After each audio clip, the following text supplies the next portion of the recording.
Ekonomi. Mata kuliah literasi digital yang kedua blockchain and cloud computing. Yang terhormat Bapak Bahar Amal SPD MN. Posisikan itu videonya kemarin saya ini di Google. Di sini anggota kelompok kami ada Cynthia Nadia Gunawan, kedua Firza Rama Safira, tiga saya sendiri Isda Badira, keempat Fajar Sodik, kelima Anashita Fitri Yatira, keenam mereka Febian Ronaldi, ketujuh Safina Atira Zahra, yang kedelapan Laura Fitriana.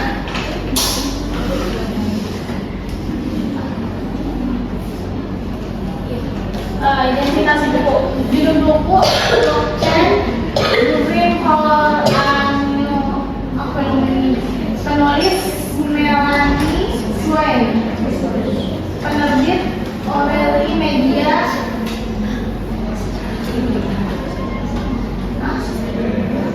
1005 Grafenstein, Higuain,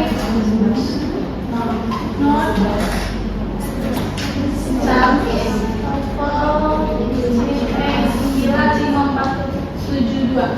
editor film MC Gover, editor produksi Metal Extra,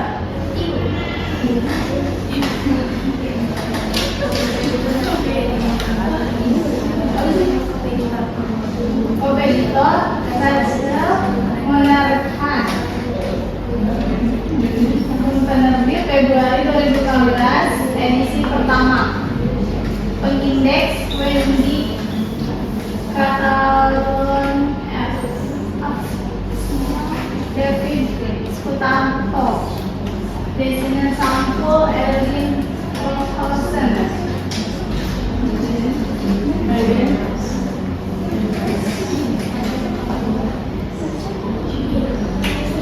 Materi pertama bakal dipaparkan oleh Zara. Ada Zara.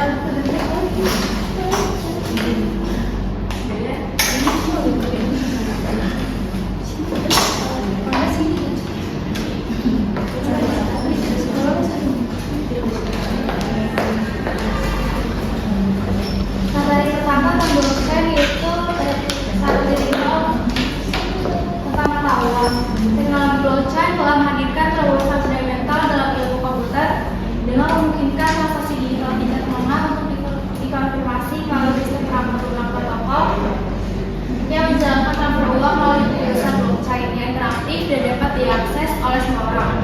Setiap poin yang terlibat biasanya terikat pada mata uang dan total tertentu yang dapat berjalan pada blockchain tersendiri atau mengandalkan blockchain Bitcoin. Sebelum teknologi blockchain dan kriptografi yang terkait, uang digital dan aset digital lainnya dengan mudah disalin tanpa batas, memunculkan masalah pembelajaran ganda yang memerlukan peran pihak ketiga terpercaya seperti bank atau PayPal untuk mengafirmasi setiap transaksi. Teknologi blockchain mengatasi masalah ini dengan menggabungkan teknologi peer-to-peer, kriptoran, dan kriptografi kunci publik menciptakan bentuk uang digital yang revolusioner. Slide selanjutnya. Kemudian blockchain tentang kontrak. Dalam konteks teknologi blockchain terdapat upaya untuk menggunakan Bitcoin yang ada untuk menciptakan blockchain terpisah dengan model arsitektur teknis yang terdesentralisasi untuk mata uang kripto yang sama dengan tiga lapisan utama, yaitu blockchain, protokol, dan mata uang. Konsep ini adalah pemanfaatan untuk besar transaksi terdesentralisasi dari blockchain untuk mendaftarkan, mengoptimasi, dan menerapkan berbagai jenis kontrak dan properti. Di dunia bisnis blockchain, fokus utama adalah menggabungkan mata uang kripto dalam perbankan tradisional dan pasar keuangan. Sebagai contoh, CryptoLabs menggunakan teknologi blockchain untuk mengubah cara lembaga keuangan tradisional beroperasi, memungkinkan transfer dana dan valuta asing yang terdapat tanpa perlu perantara pihak ketiga. Ini menciptakan potensi kolaborasi antara industri perbankan konvensional dan kriptokurrensi, seperti yang terlihat dalam investasi bank Bankinter dari Spanyol dan startup Content yang bertujuan memungkinkan pengguna membagi dan menjual Bitcoin secara langsung. Terima kasih.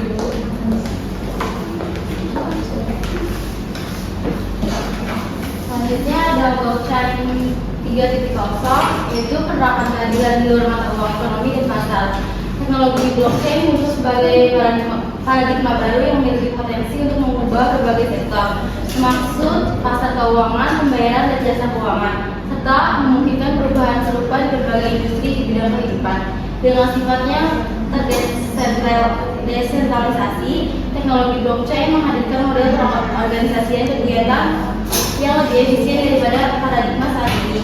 Ini bukan hanya sesuai model desentralisasi dengan kreativitas global internet, tapi juga karena kemampuannya mengubah aktivitas ekonomi menjadi sesuatu sistem yang dapat dilacak dan dihubungkan secara mulus dan otomatis.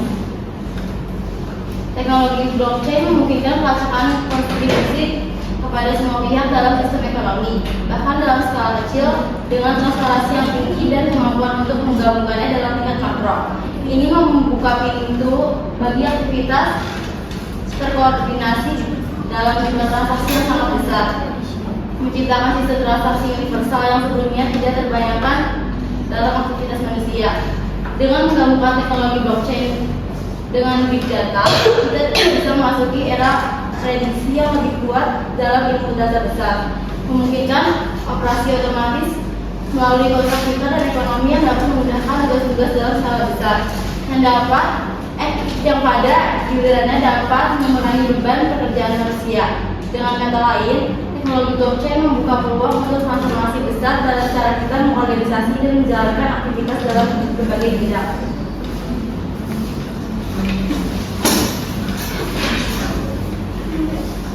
Selanjutnya ada ilmu blockchain, Bitcoin, Dogecoin. Teknologi blockchain memiliki potensi revolusioner yang dapat mengubah berbagai sektor termasuk sains.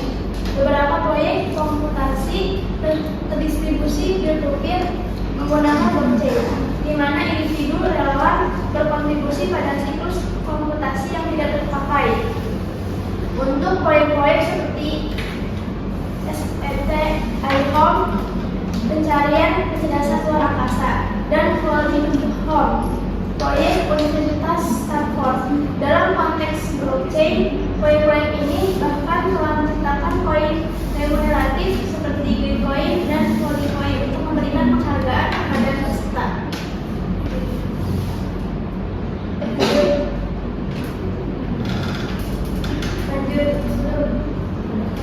Dalam bidang dinamika, blockchain dapat digunakan untuk demokratisasi dan peningkatan kebebasan data genom konsumen.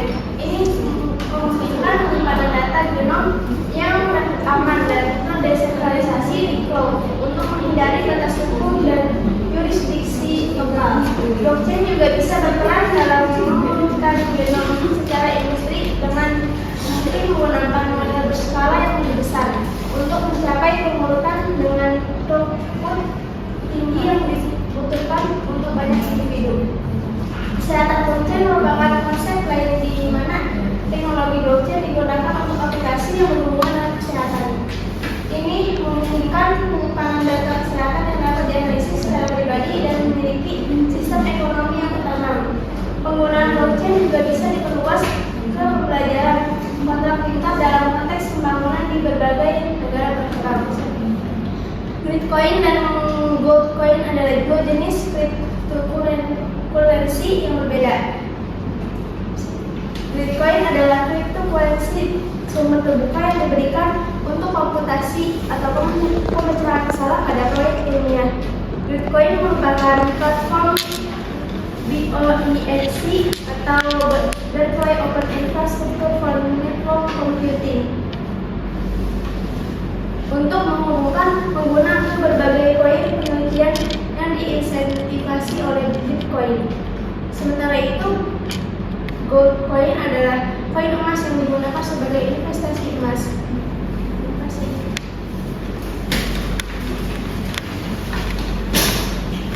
Konsep kelanjutan dalam konteks teknologi blockchain, perpustakaan dapat dilihat sebagai sistem pertukaran nilai yang lebih umum. Ini melibatkan penawaran produk dan layanan seperti buku dan penelitian yang dapat diambil oleh mereka yang memiliki proposisi nilai yang sesuai. Teknologi blockchain memperkenalkan konsep-konsep baru yang memungkinkan pemikiran yang lebih luas dan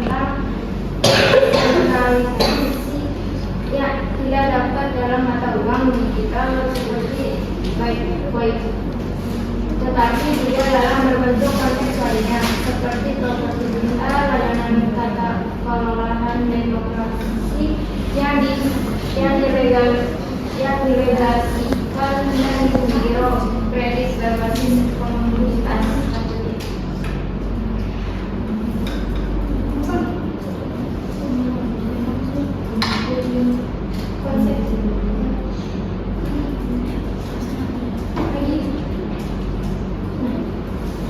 Konsep lanjutan dengan lingkungan yang mendukung ini, kita dapat lebih mudah mengkonseptualisasikan ide-ide baru seperti Goto, Coin atau apapun koin. Dengan menerapkan konsep mata uang kripto ke situasi baru, sebagai contoh jika kita mendengar tentang credit coin dalam konteks hukum, kita dapat dengan cepat menyadari bahwa ini mungkin adalah token atau koin yang memberikan imbalan untuk menetapkan preset dalam kasus hukum.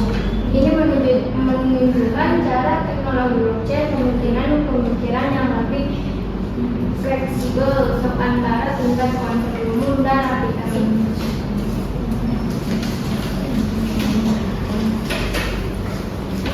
Keterbatasan. Orang-orang memiliki berbagai keyakinan tentang masalah yang dihadapi dalam pengembangan industri blockchain dan bagaimana cara mengatasinya.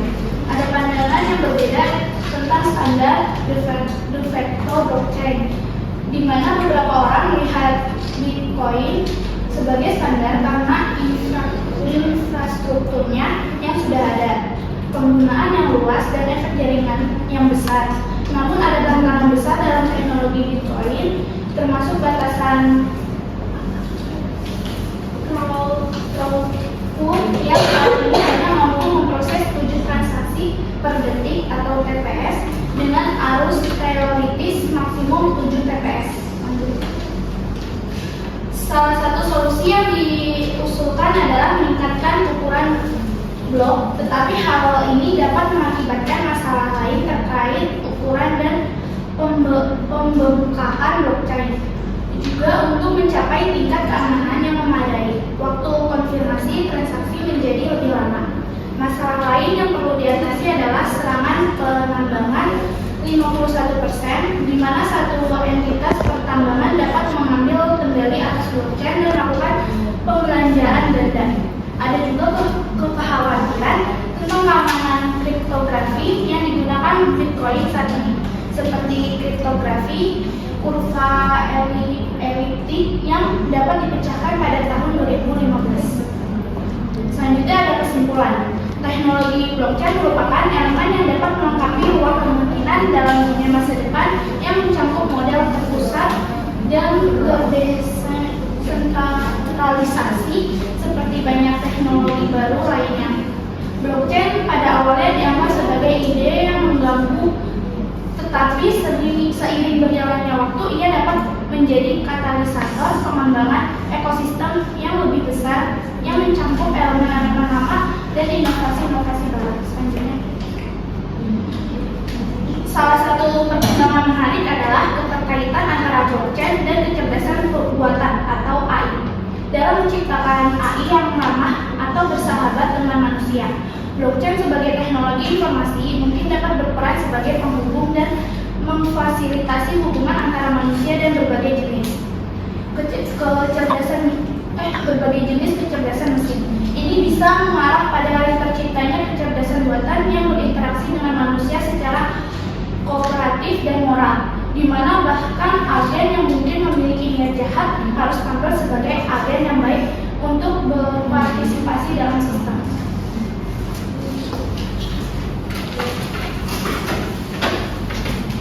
Kelebihan buku ini yaitu penjelasan dalam buku ini memberikan pemahaman yang mendalam tentang teknologi blockchain, penulisan menggunakan pendekatan pedagogis yang baik, menjelaskan konsep-konsep kompleks dengan cara yang mudah dimengerti oleh pembaca. Buku ini fokus pada prinsip-prinsip dasar blockchain sehingga pembaca dapat memahami landasan teknologi dengan baik. Kekurangan buku, terbatasnya teknologi blockchain telah berkembang pesat setelah buku ini diterbitkan. Jadi beberapa Ada Dudut. konsep atau Di sini juga aplikasi mungkin sama sudah sih. tidak relevan atau berubah sejak itu. Sulit untuk memahami aspek-aspek teknisnya. Buku ini lebih berfokus pada aspek teknis dan kontekstual blockchain daripada aspek teknisnya, yang dapat menjadi kelemahan jika bekerja mencari wawasan lebih dalam tentang cara mengaplikasikan blockchain dalam konteks bisnis.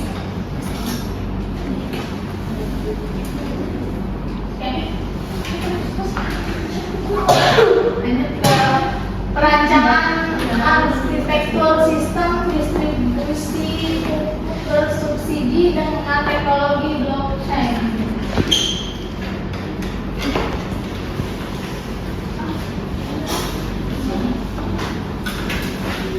Ada identitas jurnal. Ada judul artikel yaitu perancangan arsitektur sistem distribusi pupuk bersubsidi dengan teknologi blockchain.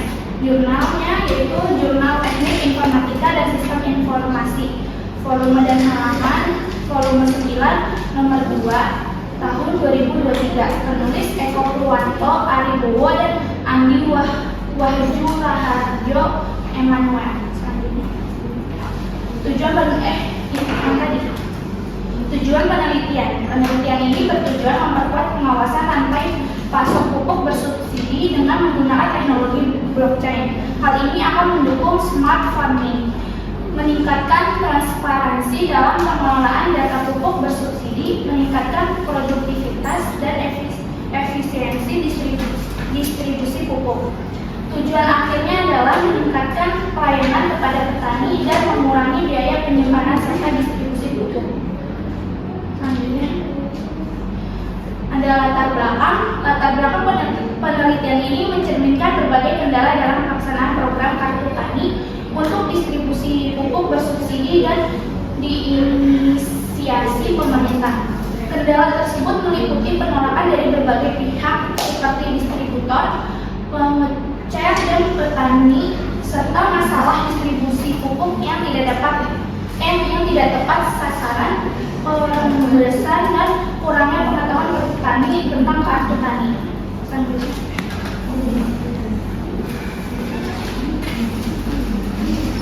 Selanjutnya ada metode penelitian. Metode penelitian ini terdiri dari studi literatur, penentuan lokasi studi, pengembangan data, penelitian framework, teknologi blockchain atau hyperledger, dan pengujian penerimaan inovasi. Studi literatur mengumpulkan data dari penelitian sebelumnya dan sumber resmi pemerintah. Lokasi studi dipilih setelah survei langsung dengan fokus pada Kecamatan Juwiring, Kabupaten Klaten yang memiliki luas area persawahan besar.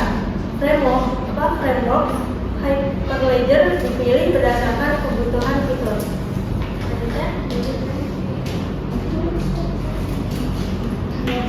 Lalu ada hasil penelitian. Analisis terhadap aspek penerimaan teknologi pada inovasi arsitektur informasi untuk pemesanan pupuk bersubsidi menunjukkan tingkat penerimaan yang positif. Faktor-faktor seperti kompatibilitas, penggunaan telepon pintar, peningkatan observabilitas melalui aplikasi, keuntungan relatif yang signifikan, serta kemudahan kompleksitas dalam penggunaan. Semua berperan penting dalam mempengaruhi penerimaan teknologi ini oleh anggota kelompok tani. Penelitian ini menghasilkan sebuah rancangan arsitektur dalam informasi berbasis blockchain yang dapat mengatasi berbagai permasalahan pada program Kartu Tani. Lalu kesimpulan. Penelitian ini menyimpulkan bahwa rancangan sistem informasi berbasis blockchain dapat mengatasi permasalahan dalam program Kartu Tani. Teknologi blockchain dengan sifat desentralisasi dan imutabilitasnya dapat meningkatkan transparansi distribusi pupuk dan mengurangi risiko kecurangan. Studi kelayakan menunjukkan bahwa sistem yang diusulkan memiliki kompleksitas rendah, mudah digunakan, dan memiliki penerimaan yang baik oleh petani. Oleh karena itu, penggunaan teknologi blockchain berbasis framework, hyperledger, fabric layak untuk diterapkan dalam distribusi pupuk. Selanjutnya saya kembalikan kepada Kelebihan jurnal. Jurnal ini menunjukkan bahwa penggunaan teknologi blockchain dapat meningkatkan produktivitas, menggabungkan kecerdasan buatan dengan blockchain untuk solusi yang canggih, memiliki keuntungan relatif yang baik,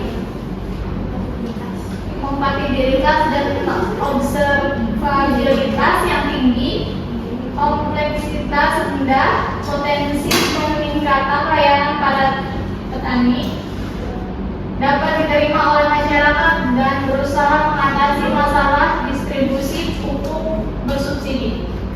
Kekurangan jurnal memiliki beberapa kekurangan seperti ketergantungan pada teknologi yang mungkin belum tersedia di semua wilayah, perbedaan pemahaman teknologi di kalangan petani, biaya implementasi yang tinggi, teknologi kesulitan dalam integrasi dengan sistem yang ada, resistensi terhadap adopsi teknologi, perhatian ekstra terhadap